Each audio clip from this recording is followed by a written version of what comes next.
Seja bem-vindo ao Quartinho Espírita. Livro de hoje, Caminho, Verdade e Vida. Chico Xavier, pelo Espírito Emmanuel. Introdução. Interpretação dos textos sagrados. Sabendo primeiramente isto, que nenhuma profecia da Escritura é de particular interpretação. Segunda Carta de Pedro, capítulo 1, versículo 20. Jesus é o caminho, a verdade e a vida. Sua luz imperecível brilha sobre os milênios terrestres como o verbo do princípio, penetrando o mundo há quase 20 séculos.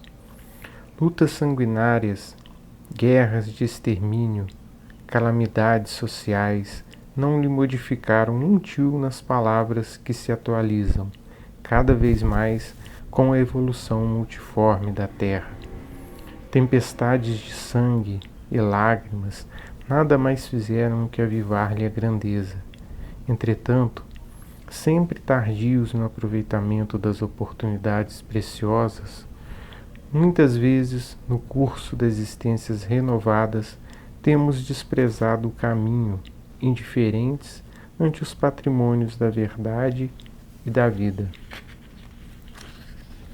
O Senhor, contudo, nunca nos deixou desamparados. Cada dia reforma os títulos de tolerância para com as nossas dívidas. Todavia, é de nosso próprio interesse levantar o padrão da vontade, estabelecer disciplinas para o uso pessoal e reeducar a nós mesmos ao contato do Mestre Divino. Ele é o amigo generoso, mas tantas vezes lhe olvidamos o conselho que somos suscetíveis de atingir obscuras zonas de adiamento indefinível de nossa iluminação interior para a vida eterna. No propósito de valorizar o ensejo de serviço, organizamos este humilde trabalho interpretativo, sem qualquer pretensão à exegese. Concatenamos apenas modesto conjunto de páginas soltas destinadas a meditações comuns. Muitos amigos estranhar-nos-ão talvez a atitude, isolando versículos e conferindo-lhes cor independente do capítulo evangélico a que pertencem. Em certas passagens, extraímos daí somente frases pequeninas, proporcionando-lhes fisionomia especial e em determinadas circunstâncias as nossas considerações desvaliosas parecem contrariar as disposições do capítulo em que se inspiraram. Assim procedemos, porém, ponderando que, num colar de pérolas, cada qual tem valor específico e que no imenso conjunto de ensinamentos da Boa Nova, cada conceito do Cristo ou de seus colaboradores diretos adapta-se a determinada situação do espírito nas estradas da vida. A lição do Mestre, além disso, não constitui tão somente um impositivo para os místeres da adoração. O Evangelho não se reduz a breviário para o genuflexório, é roteiro imprescindível para a legislação e a administração, para o serviço e para a obediência. O Cristo não estabelece linhas divisórias entre o templo e a oficina. Toda a terra é seu altar de oração e seu campo de trabalho ao mesmo tempo. Por louvá-lo nas igrejas e menoscabá-lo nas ruas, é que temos naufragado 1000 vezes por nossa própria culpa. Todos os lugares, portanto, podem ser consagrados ao serviço divino. Muitos discípulos, nas várias escolas cristãs, entregaram-se a perquirições teológicas, transformando os ensinos do Senhor em relíquia morta dos altares de pedra. No entanto, espera o Cristo venhamos todos a converter-lhe o Evangelho de amor e sabedoria em companheiro da prece, em livro escolar, no aprendizado de cada dia, em fonte inspiradora de nossas mais humildes ações no trabalho comum e em código de boas maneiras no intercâmbio fraternal. Embora esclareça nossos singelos objetivos, noto antecipadamente ampla perplexidade nesse ou naquele grupo de crentes. Que fazer? Temos imensas distâncias a vencer no caminho para adquirir a verdade e a vida na significação integral. Compreendemos o respeito devido ao Cristo, mas, pela própria exemplificação do Mestre, sabemos que o labor do aprendiz fiel constitui-se de adoração e trabalho, de oração e esforço próprio.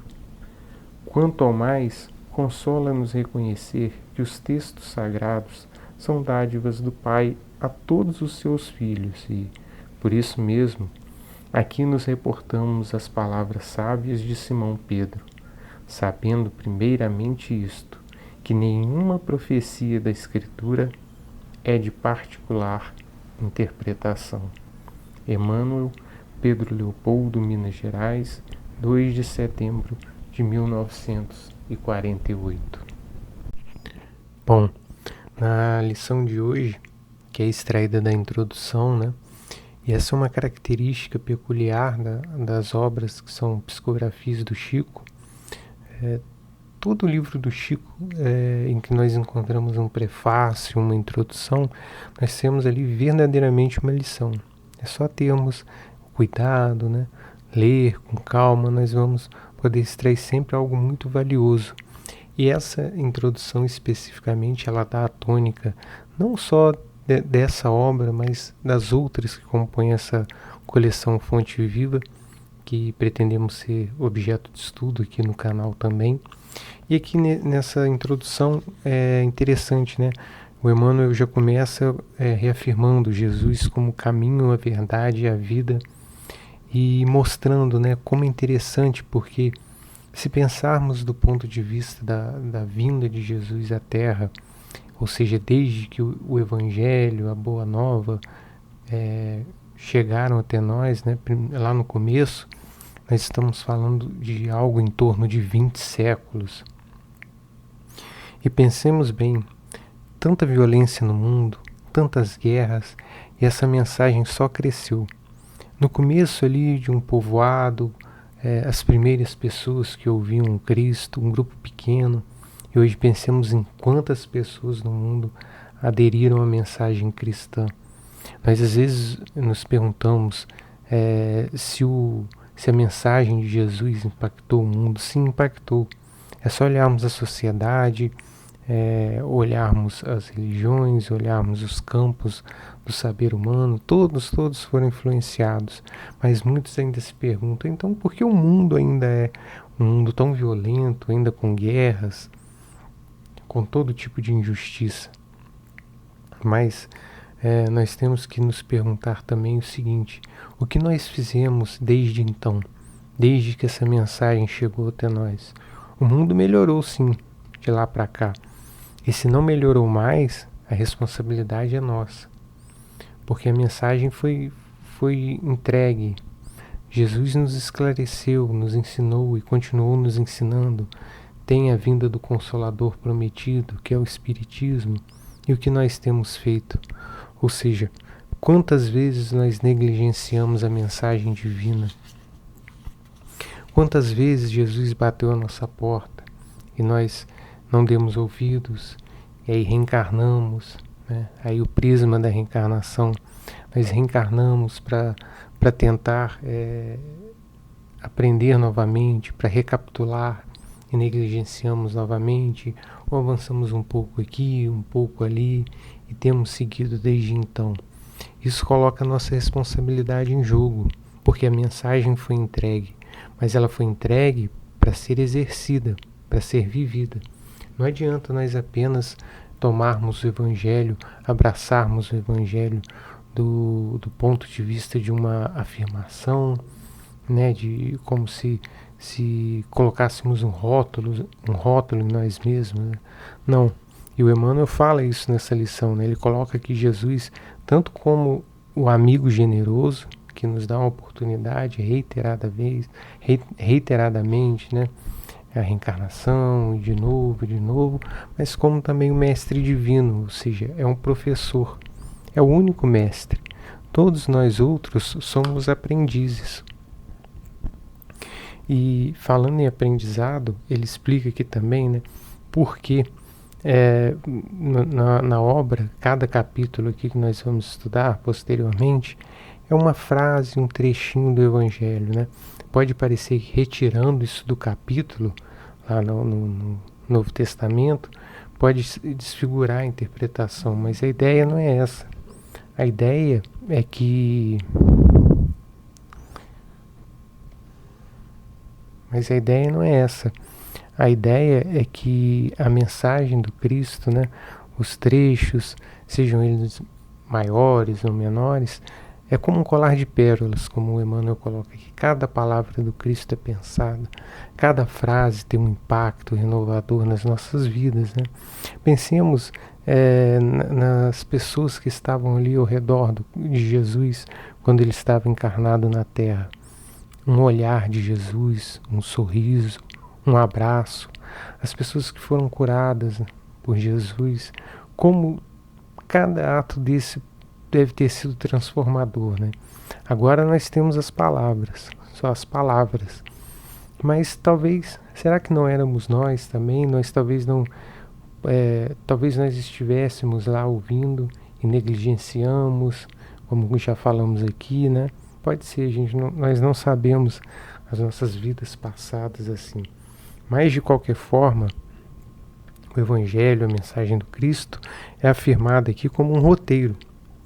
É algo a ser vivido, né? É um aprendizado. Muitas vezes, e aqui isso é demonstrado também, nós tentamos prender, né? Como se pudéssemos localizar Jesus apenas dentro de templos religiosos, ou de momentos, né, do nosso dia. Vou rezar tal hora, ou vou rezar tal dia, como se a mensagem do Cristo fosse uma obrigação, um compromisso. Vou lá, rezei, agora eu toco a minha vida, né? Como se tivesse um momento para a espiritualidade, e com isso nós desprezamos que o templo de Jesus é o mundo. O Evangelho não é para ser aplicado só nos momentos tranquilos ou ali naquela hora do dia. É para ser aplicado em tudo. Na nossa convivência em família, nos nossos trabalhos, nos nossos empregos, no nosso dia a dia. É comum, às vezes, diante de um problema, de uma questão grave, nós pensamos em resolver a questão como o mundo nos ensinou e deixamos o Evangelho de lado. Mas é justamente o contrário. Esses momentos difíceis são grandes oportunidades para nós mostrarmos que aprendemos a mudar. É Jesus o nosso roteiro, é Ele o caminho, a verdade e a vida. Ou seja, Jesus estabeleceu um modelo de comportamento, os hábitos, a atitude, né? O Jesus que renunciou pelo próximo, que se doou, que foi amoroso, gentil, generoso, que renunciou sua própria vontade, submeteu a sua vontade à vontade de Deus. E é esse que é o caminho, esse é o caminho que nós temos a seguir. Não adianta os embates, não adianta nada. Nós precisamos viver a sua mensagem e estabelecer um mundo melhor, né? Nós já pensamos nisso, será? Se eu estou aplicando o Evangelho para me tornar menos nocivo ao próximo, ao meu irmão, ao semelhante, tudo é válido. Não estamos dizendo com isso que a oração não tem valor, que os cultos não têm valor. Todos eles têm. Como disse aqui, sabemos que o labor do aprendiz fiel constitui-se de adoração e trabalho, de oração e esforço próprio. Ou seja, todas essas práticas religiosas, mas se nós deixarmos o ato de tentar imitar os exemplos de Jesus, de viver Jesus dentro de nós, então nós passamos pela mensagem como se ela fosse apenas um relato distante e não um modo de existir no mundo, né? E não um esforço que temos que fazer para a nossa reforma íntima. E é por isso que nós nos colocamos sempre como aprendizes. Mestre é só Jesus. Nós não devemos achar que podemos impor as nossas opiniões, as nossas interpretações aos outros. E é por isso que aqui se encerra a lição, retomando essa mensagem de Simão Pedro, sabendo primeiramente isto, que nenhuma profecia da Escritura é de particular interpretação. Que Deus e nosso Senhor Jesus Cristo abençoe você e toda a sua família. Até a próxima!